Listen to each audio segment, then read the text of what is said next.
প্রিয় দর্শক, আসসালামু আলাইকুম। দর্শক, আপনাদের প্রীতি ও শুভেচ্ছা জানিয়ে শুরু করছি নতুন একটি ভিডিও। তো দর্শক, আজকে আমরা এক অসহায় মেয়ের গল্প তুলে ধরব, যার নাম হচ্ছে সুমি। সুমির বিয়ে শাদী হয়নি, সুমি একা। সুমির পরিবারে মা আছে, ছোট একটা ভাই আছে। তো সুমির বাবা নেই যে সংসারটায় ধরে রাখবে। তো সুমির মাই পরের বাসায় কাজ করে যা ইনকাম করে তা দিয়ে সংসার চলে। তো এখন সুমির বিয়ে শাদী হচ্ছে না, তাই সুমি ইউটিউবে এসেছেন। যদি ভালো একজন মানুষ পায় তাহলে বিয়ে শাদী করবে। সে মানুষটি যেমনই হোক বিবাহিত বা বয়স্ক, কোনো সমস্যা নাই। যদি সুমিকে ঠিকমতো লালন পালন করতে পারে, সুমিকে দেখতে পারে, দেখভাল করতে পারে, তাহলেই সুমি রাজি আছে। তো সুমি বেশি পড়াশোনা করতে পারেনি।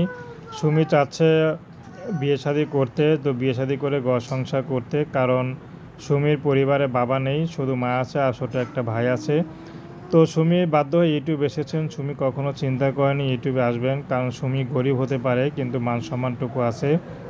সুমি একটাই কথা বলে, আমরা গরিব হতে পারি কিন্তু মান সম্মান যেটা আছে সেটা দিয়ে টাকা পয়সা দিয়েও কেনা পাওয়া যায় না।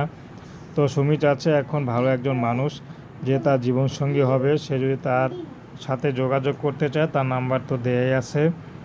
তো দর্শক, প্রেম ভালোবাসা, সাহায্য সহযোগিতা, বিয়ে শাদী করা একান্ত আপনাদের ব্যক্তিগত ব্যাপার। তো আসুন আমরা ৫ ওয়াক্ত নামাজ পড়ি, সর্বদা দেশের সেবা করি। আসসালামু আলাইকুম রহমতুল্লাহি ওয়া বারাকাতুহু।